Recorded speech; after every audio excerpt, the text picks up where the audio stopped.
Anyways, next point, obligations. So first of all, okay, I recommend keeping your obligations as minimal as possible. My goal for this year was to minimize my obligations as much as possible. Social, women, whatever. There's nothing, I don't have one standing obligation. Back when I lived in Toronto, I had to play cards with my boys. I had to see my mom. I would have one girl that I would see every week on a certain night. Now I don't have any of that.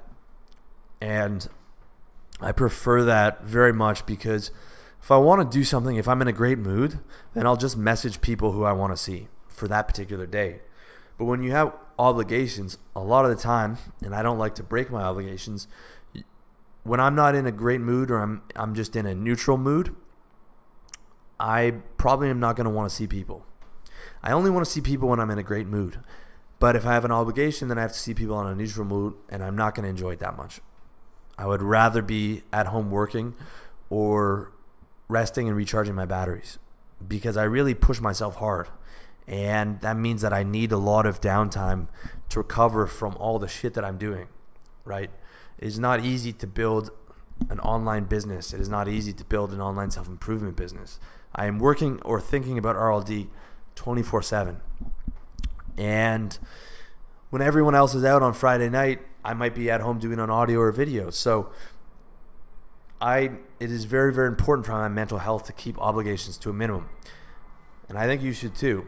With that said, if I do have an obligation, that just goes right into the Wunderlist. And the way you do that is you go to your inbox and you schedule the date, you schedule the time, you schedule the reminder, and you schedule what you're going to do. So it's like dentist appointment, Monday, the February 9th, and you set a reminder for 9 a.m. to make sure that you do it.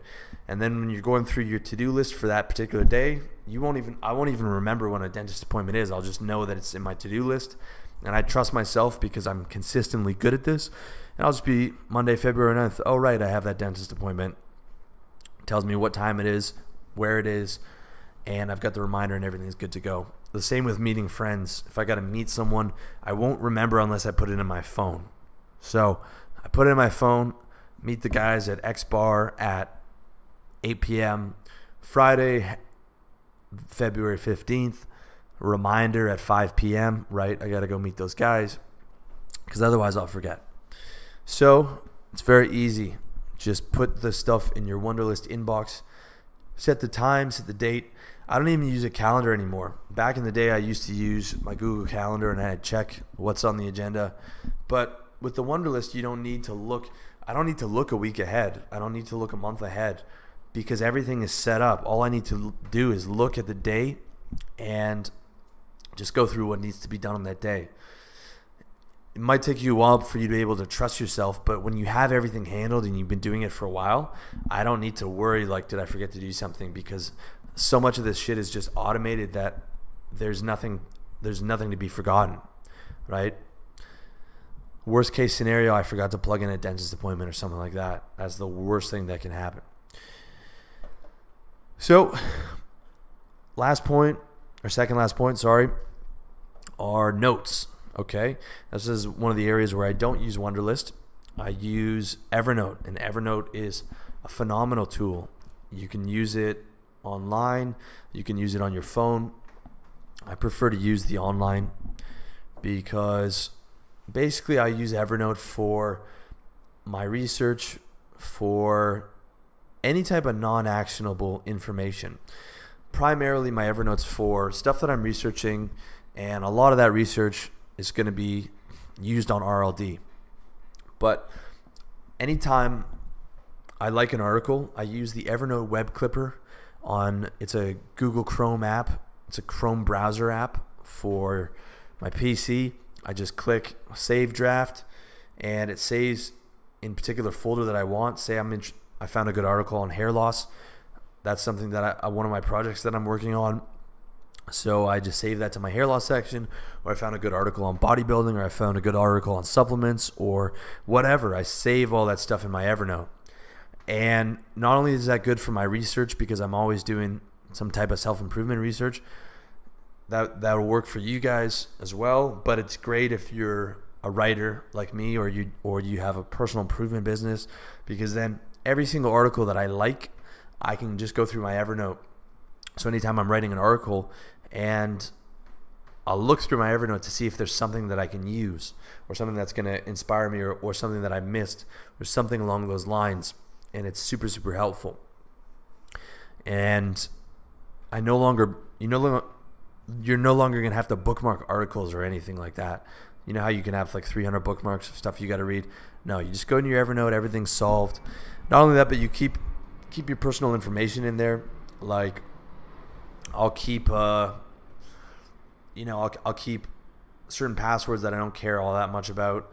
I'll keep my measurements for my suit jacket, stuff like that you're going to need a list of. Evernote's a great place to keep that in there as well. So, last point, emails. Okay. For me, the way that I do emails now is I respond to everything on a 24-hour basis. It's just part of my wake up in the morning, check my emails, and respond to them right then. I used to do them when I was a salesman. I just had them ported to my phone. And the best way, if you have to actively email people, the best way to do that is to respond right away. Respond to the email right away. If you're in sales, your clients are going to want to hear from you right away. And yes, it is distracting. Yes, it takes you away from what you're doing. But if your business depends on it, then you have to look at that as a function of your business. Okay? And the best way is to respond to emails as you get them. And you can use Inbox by Gmail, which you can put all your email accounts in one place. I strongly suggest that. Or you got a BlackBerry, you can port all your emails into one email client. You don't want to have to be digging around into all different emails. You want them to go to all one inbox. And do not worry about trying to keep an empty inbox. I gave that a shot. It's impossible. You're going to get spam. You're going to get all this other stuff. Don't worry about that. When the account gets full, just pay the extra $1 a month or just get a new account. And I still have not got a full account yet, despite thousands and thousands of emails. So to recap, if your business is a service-based business, or you have clients that you're dealing with, in business hours, respond to emails as soon as you possibly can. I would suggest getting a desktop. When I was a salesman, we used Outlook, and I would just have a notification on my desktop whenever I got an email, and I would respond back to that as soon as I possibly could. And clients love that shit, by the way. They love getting back to them right away. If you're a service-based business, service is your number one priority. So email right back.